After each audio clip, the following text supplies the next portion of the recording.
gbogbo Yorùbá tó wà ní orílẹ̀-èdè Canada tàbí lórí mẹ́rin àgbáláyé ẹ ṣọ́ra o. Ṣé lóòótọ́ ni àwọn Ìgbò kan ń gbèrò láti máa fún àwọn Yorùbá ní májèlé jẹ? Ṣé lóòótọ́ ni? Fún àǹfààní èyí tí ẹ mọ̀ bí ọ̀rọ̀ yìí sì bẹ̀rẹ̀ tẹ́ẹ̀kan gbọ́ awuyewuye tàbí ẹ̀yin ọmọ ìyá wa tẹ́ jẹ́ Ìgbò dáadáa tẹ́ mọ̀ bí ọ̀rọ̀ yìí sì bẹ̀rẹ̀ ẹ jẹ́ n ṣàlàyé fún yín. Ṣẹ́rí wúmà tí ẹ̀ ń wò yìí orílẹ̀-èdè Canada ló wà. Ní I think ìjẹrin or ìjẹta òun àti àwọn Ìgbò ẹgbẹ́ ni wọ́n ní ìpàdé association wọn ní orí TikTok wọ́n wá ń sọ̀rọ̀. Ṣùgbọ́n tí wọ́n wá ń sọ̀rọ̀ ọ̀rọ̀ tí wọ́n fi ṣe orí ọ̀rọ̀ wọn ni wípé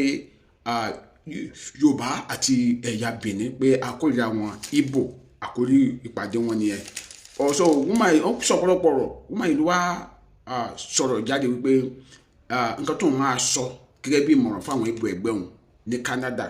àti lórílẹ̀‐èdè tó kù àti ní Nàìjíríà àti lórí mẹ́rin àgbáláyé ni wípé káwọn gbégbèsè báwọn ṣe máa han Yorùbá àti Benin léèmọ̀ nítorí ẹ̀yà méjì yẹn ní ọ̀tá àwọn lórílẹ̀‐èdè Nàìjíríà. Ilé òkè ṣe wọ́n wí ìwé ìròyìn gbé lọ́lọ́kan òjọ̀kan fún àǹfààní ìtẹ́wà lórílẹ̀‐èdè Nàìjíríà tẹ́ẹ̀dẹ̀ tí gbọ́ tàbí tẹ́ẹ̀ ń gbọ́ lábẹ́lẹ̀ tẹ́ẹ̀mọ̀ kan tó sílẹ̀ tàbí fẹ́yìn Ìgbò gidi tẹ́ẹ̀mọ̀ kan tó sílẹ̀ wọ́n máa ń lọ sọ ojú wọ́n máa ń wò yìí. Kódà ọ̀rọ̀ ti ka ìjọba Canada báyìí orílẹ̀‐èdè Nàìjíríà sọ pé kí ìjọba Canada kí wọ́n dá padà sí ilé kó wá tọ̀rọ̀ ẹ̀ sọ lágọ̀ọ́ àwọn ọlọ́pàá.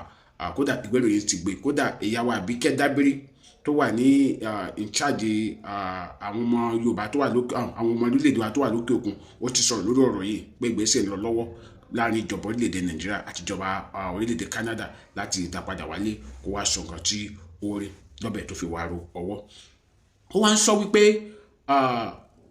àwọn gbọ́dọ̀ gbé ìgbésẹ̀ báwọn ṣe ìyẹn wúmà yìí ni o báwọn ṣe máa han Yorùbá àti àwọn Benin léèmọ̀ pé nǹkan tó ń dẹ́ wù wípé ó máa jẹ́ nǹkan tó máa yá kíákíá ni pé káwọn máa fún Yorùbá àti Benin ní àwọn ẹ̀yà Benin ní májèlé jẹ. Kódà ó dárúkọ bíi májèlé márùn oríṣiríṣi májèlé márùn tó ní ó máa jẹ́ kí ni ẹ lè yá táwọn ìdẹ̀ ní fúnra. Ó ní ó wá ń sọ ó ń ké fatafata lórí gúrúùpù yẹn pé òun gba gbogbo Ìgbò lágbàáyé lámọ̀ràn yẹn pé ká sọ̀kan akin bí àwọn bàbá wọn ṣe máa ń ṣe o ibi tó ọ̀rọ̀ ń lọ yìí àwọn gbọ́dọ̀ sójó kódà ó dárúkọ àwọn orílẹ̀-èdè kódà ó dárúkọ ti South Africa. So òun fẹ́ yẹ kí n sọ fún àwọn ọmọ Yorùbá àti ẹ̀yà Benin tó bá ní South Africa tẹ́ bá ní ọ̀rẹ́ Ìgbò tẹ́ mọ́nú ẹ̀ sọ jẹjẹ. Mi sọ pé gbogbo Ìgbò ni ò dá o ṣùgbọ́n bí bàbá yìí níbi tó ọ̀rọ̀ ń lọ yìí àmọ́ èèyàn gidi sí èèyàn tó kì í sí èèyàn gidi mọ́ lórílẹ̀-èdè Nàìjíríà gan ìwọ tó bá ní Ìgbò tó jẹ́ ọ̀rẹ́ mi sọ pé èmi ò kọ ìyẹn anybody síra o ṣùgbọ́n àwọn tó bá lè mú sọ̀rọ̀ yẹn láàrin nínú ìpàdé wọn ǹjẹ́ mọ̀ eléyìí tí wọ́n ti ṣe lẹ́yìn tó bá lè sọ jáde pé ẹgbẹ́sẹ̀ táwọn fẹ́ gbé báyìí nìyẹn tó dẹ̀ ti lè di pé ó kan ọ̀rọ̀ ìjọba orílẹ̀-èdè Canada àti ìjọba orílẹ̀-èdè Nàìjíríà ó túmọ̀ sí pé kì í sọ̀rọ̀ eré mọ́. Ó dẹ̀ ń sọ boldly pé látúbọ̀ ṣe ń sọ yìí ìgbésẹ̀ ti bẹ̀rẹ̀ o. Ó dárúkọ rẹ̀ ó ní orúkọ òun ní Amaka Patient Sọ́nbàgà ni Sunnberger. Ó dárúkọ rẹ̀ bẹ́ẹ̀ ó ní kò sí nǹkan tí anybody lè fi ṣe ó ní Ontario ló ń gbé ní Canada. So ìyàwó Àbíkẹ́ Dábírí náà dẹ̀ ti sọ̀rọ̀ nípa ìwípé àwọn náà ti gbé ìgbésẹ̀ pẹ̀lú ìjọba orílẹ̀-èdè Canada lórí ọ̀rọ̀ yẹn torí irú nǹkan tó sọ yẹn lè dánmi àlàáfíà orílẹ̀-èdè rú àti wípé káníkì sí pọ́lọ̀ ti ọ̀rọ̀ ẹ̀ jáde lẹ́nu wọn ọ̀káníkì sí pé pé fídíò ẹ̀ jáde tán wá máa gbé ìgbésẹ̀ kákàdé wá rí pé àwọn ẹ̀yà Yorùbá gbẹ̀mí mi ní Canada ẹ̀yà Benin gbẹ̀mí ní Canada ṣé kò ní sọ Yorùbá Canada lẹ́nu ǹjẹ́ a máa mọ̀ wípé àwọn ọmọ ìyá wa lórílẹ̀‐èdè wa ló ń fún wọn májèlé jẹ. Ó túmọ̀ sí pé bí wọ́n ṣe ní ẹgbẹ́ yẹn sórílẹ̀‐èdè Canada yẹn torí wọ́n sọ pé àwọn ní sí orílẹ̀‐èdè oríṣiríṣi orílẹ̀‐èdè àwọn táwọn ń jìjà agbára fún Biafra ni o kì í ṣe gbogbo Ìgbò wọn náà wọ́n ní sí àwọn orílẹ̀‐èdè mi wọ́n dàgbà dárúkọ South Africa. Kódà ọ̀rẹ́ mi tó jẹ́ Ìgbò ní orílẹ̀‐èdè South Africa mo send gbogbo kí ní ẹ̀sìn lánàá ṣùgbọ́n ó disappoint mi. mo ń expect kó sọ̀rọ̀ gidi èsì tó fún mi ní pé ṣe bẹ́yìn Yorùbá náà ẹ máa ń sọ̀rọ̀ búnkún pa àwa Ìgbò èsì tó fún mi nìyẹn lọ́rẹ́ mi yẹn èsì tó fún mi nìyẹn. So ó túmọ̀ sí pé wọ́n mọ nǹkan tí wọ́n ń ṣe. A lè wá sọ pé àwọn tó wà lókè òkun wọn nìkan tó fẹ́ gbé ìgbésẹ̀ yẹn kó jẹ́ pé àwọn tó wà lórílẹ̀‐èdè Nàìjíríà náà wọ́n ń gbé ìgbésẹ̀ yẹn ó túmọ̀ sí pé gbogbo abáyẹ̀ tójú tìyẹ́ lápá gbọ́dọ̀ rí náà. Mi wá sọ pé gbogbo Ìgbò ni ò dá o torí a ti wọnú ara kódà àti Haúsá àti Fúlàní àti Yorùbá àti Benin àti tápà gbogbo àti wọnú ara lórílẹ̀-èdè Nàìjíríà yẹn ó dá ẹ wo Davido Ìgbò mà níyàwó ẹ̀ àbí bàbá ẹ̀ Ọ̀ṣun mo gbọ́ pé ìyá bàbá wọn gan bí Ìgbò ni ẹjọ́ ṣé àwa sọ pé irú Davido yẹn ni kó jẹ́ ọ̀tá Ìgbò àbí Chioma Alani kó jẹ́ ọ̀tá Yorùbá àbí àwọn míì bẹ́ẹ̀ àwọn Fani Káyọ̀dé gan mo dá pé àwọn náà bí àwọn náà fẹ́ Ìgbò rẹ̀ nídìílé wọn. We have so many people like that. So àti wọnú ara àbí irú Olúwo tó fẹ́ Fúlàní lásán pé kó dọ̀la kájọ kí àwọn ọmọ ẹ̀tọ́ ọmọ tí Fúlàní ẹ̀ bá bí fún kó jẹ́ ọ̀tá Yorùbá ọ̀ kó jẹ́ ọ̀tá Fúlàní. So àti wọnú ara ṣùgbọ́n ẹ̀yin tẹ́ jẹ́ ọmọ ìyá mi gidi tẹ́ jẹ́ Ìgbò gidi ẹ máa bá àwọn èèyàn yìí sọ̀rọ̀ kì í ṣe gbogbo ọ̀rọ̀ èèyàn máa ń sọ ṣé mo pé Nnamdi Kanu nǹkan tó súndébi tó súndélé ni pé kò sọ̀rọ̀ tí mi lè sọ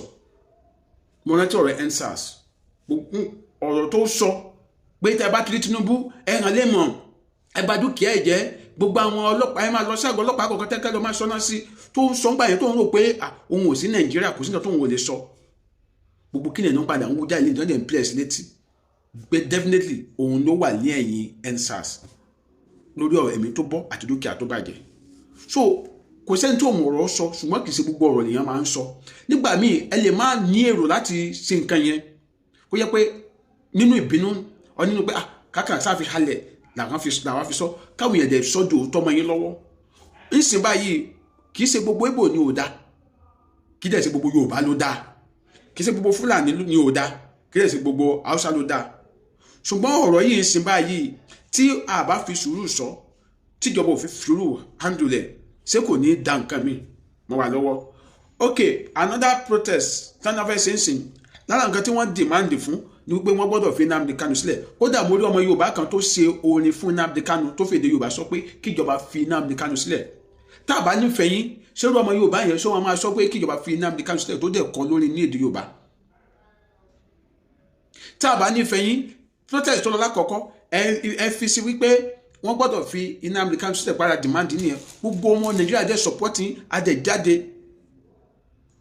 àjẹ́ sọ pé torí pé ẹ ti fi nǹkan yẹn sí pé àwọn ò ní supporting yìí o ẹ mọ iye ṣọ́ọ̀bù táwọn èèyàn já ṣùgbọ́n káwọn kan wá kó àwọn ìjọpọ̀ kan nítorí pé àwọn ń jìjàgbara fún Ìgbò kí wá ní mission tí ni pé ẹ fẹ́ máa fún Yorùbá àti Benin ní májèlé jẹ mo fẹ́ rí post fídíò yẹn ṣùgbọ́n woman yẹn ti di ó ti kò mọ̀ pé àwọn yẹn ti save fídíò yẹn àwọn yẹn save ẹ̀mí gan ni lọ́wọ́ so nígbà tó wá rí pé kí nìyẹn ó ti go viral ó wá padà lọ delete fídíò ó wá tún delete àkáǹtì rẹ̀ TikTok àkáǹtì rẹ̀ fún àwọn yẹn ti save fídíò yẹn ẹ̀mí gan ni n bá post ẹ̀ sórí page mi ṣùgbọ́n àfẹ́ kí nìyẹn kó trend mọ́